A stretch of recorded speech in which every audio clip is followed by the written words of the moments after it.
Hello la famille, bienvenue sur ma chaîne YouTube pour les nouvelles ou les nouveaux. Je m'appelle Joyce Moukena, je suis mère des 2 enfants en âge rapproché, mais également femme au foyer. Alors je reviens aujourd'hui avec une nouvelle vidéo. Comme vous avez vu le titre, je vais vous parler de mon histoire, je vais vous parler de mon expérience en tant que mère de 2 enfants en âge rapproché. Hey! Voilà, j'ai conçu mon deuxième enfant quand ma fille avait 9 mois. Je peux dire 9 mois et demi.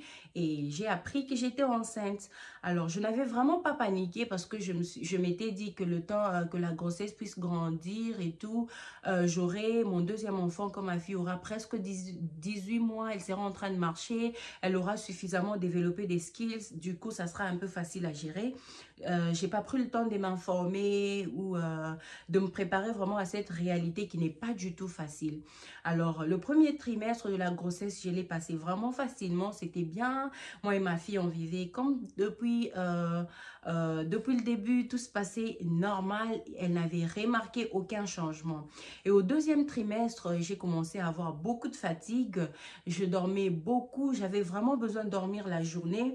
Parfois, ma fille avait besoin qu'on puisse sortir, me promener avec elle dehors, mais moi, je ne voulais plus faire ça. Je n'étais plus disposée à faire tout ce que je faisais avec ma fille avant d'être enceinte. Du coup, cela a affecté un peu ma fille. Parfois, quand je devais dormir la journée, j'ai juste mis la télé, le show. Elle était là en train de regarder la télé pendant des heures, ignorant que cela pouvait avoir vraiment des répercussions sur sa santé. Alors, ce temps où je dormais beaucoup, il y a eu vraiment comme cassure entre le lien qui nous liait, moi et ma fille. Il y a eu vraiment de l'indifférence de sa part. Elle ne s'intéressait plus à moi comme avant parce qu'elle a remarqué que je n'étais plus la même. Et voilà, ça s'est passé comme ça s'est passé. Le bébé est arrivé. Alors, quand le bébé est arrivé, on a commencé à parler avec elle. Ma mère m'a dit qu'il était important de communiquer avec la grande, l'informer que le monsieur que tu vois à côté, c'est ton petit frère. Il faut que tu l'aimes. Quand je m'occupe de lui, ne sois pas jalouse. Tu auras ta place, patati patata. Et c'est ce que j'ai essayé de faire, mais ça n'a pas marché. Ma fille ne supportait pas du tout le nouveau bébé qui est rentré dans notre famille. Alors, c'était un calvaire. Quand je devais m'occuper du bébé, elle faisait vraiment de la jalousie. Elle courait, elle part se jeter, elle s'est mise en pleurs et tout. Parfois, elle venait même tirer le bébé pour que je puisse faire des sons de bébé et que je la porte. C'était vraiment une réalité très difficile à gérer, d'autant plus que mon mari était tout le temps sorti et je devais passer toute la journée vraiment, alors vraiment stressante avec les 2 bébés en âge très rapproché.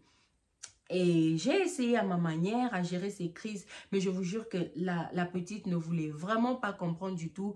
Elle a catégoriquement refusé d'adopter le nouveau bébé qui était son petit frère. Et ça m'a vraiment plongée dans un stress vraiment, vraiment difficile. Je ne dormais presque plus. J'ai développé vraiment de l'insomnie.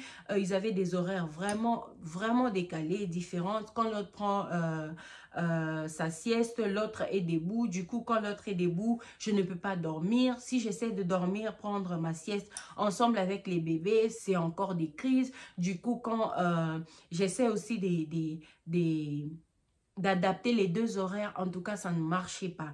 Du coup, j'avais vraiment des sommeils perturbés. C'était vraiment une réalité très difficile.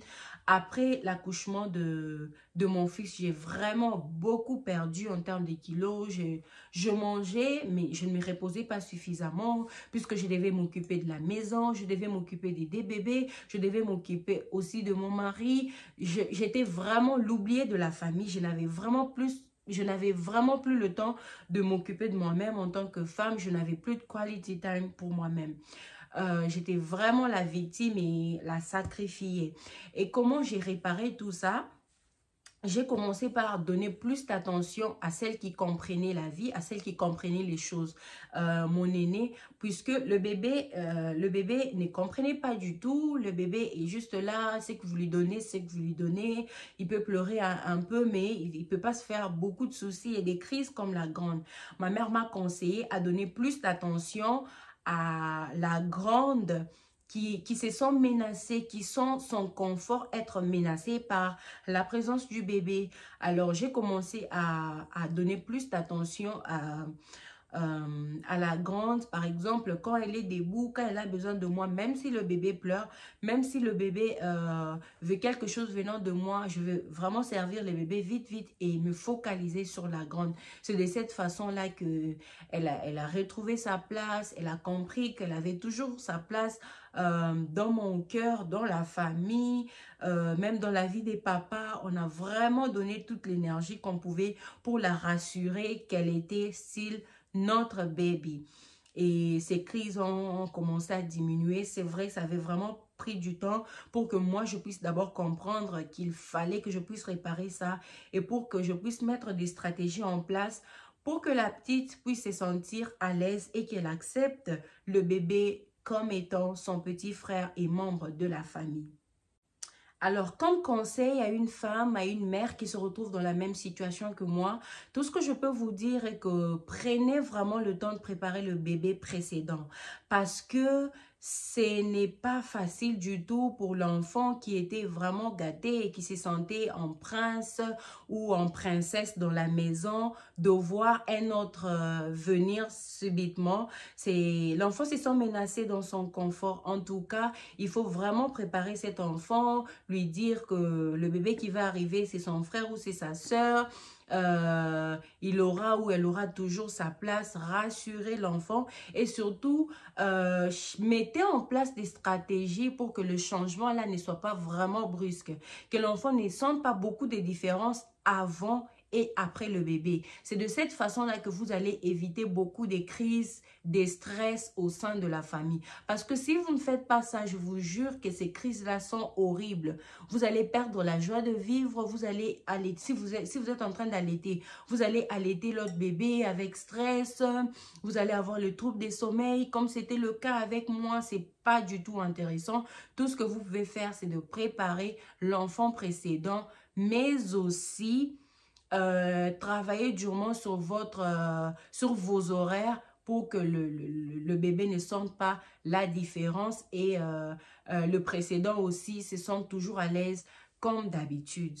Alors, je vous remercie d'avoir regardé cette vidéo. C'est cette petite expérience que je voulais partager avec d'autres mères qui se retrouvent peut-être enceintes avec un autre bébé en main et tout, ou qui est déjà dans la situation, dans le bain comme moi. Si vous vous préparez suffisamment, vous vous outillez des stratégies correctement, ça va très bien se passer. Je connais aussi des amis qui ont vécu cette réalité assez bien, même si c'est vraiment fatigant, mais pour rien au monde, je ne changerai la bénédiction que j'ai eue de mon fils, bien que ma fille était trop jeune. Maintenant, là, ils sont amis, ils sont complices, ils s'aiment, ils s'entendent. Du coup, même quand la fille dort avant le garçon se met en pleurs, ou le garçon dort avant la fille pleure. Ils sont vraiment dans une bonne complicité, ils s'aiment et ils se sentent à l'aise ensemble. Et c'est là, c'est parce que je les ai fait comprendre que nous sommes une famille, nous devons évoluer comme une team et nous avons intérêt à nous aimer. Alors, c'est tout pour la vidéo d'aujourd'hui. J'espère que ça a aidé une mère à résoudre les petits conflits qui existent entre le bébé précédent et le nouveau venu dans la famille. Voilà, si cette vidéo vous plaît ou si elle vous a été utile, n'hésitez pas d'aimer, laissez-moi vos pouces bleus, laissez-moi vos commentaires. Je serai curieuse de lire votre expérience. Si vous avez fait les mêmes problèmes que moi, j'aimerais vraiment enrichir ma connaissance sur ces sujets des bébés rapprochés. Je vous retrouve dans ma prochaine vidéo. Allez, d'ici là, portez-vous bien. Bye bye.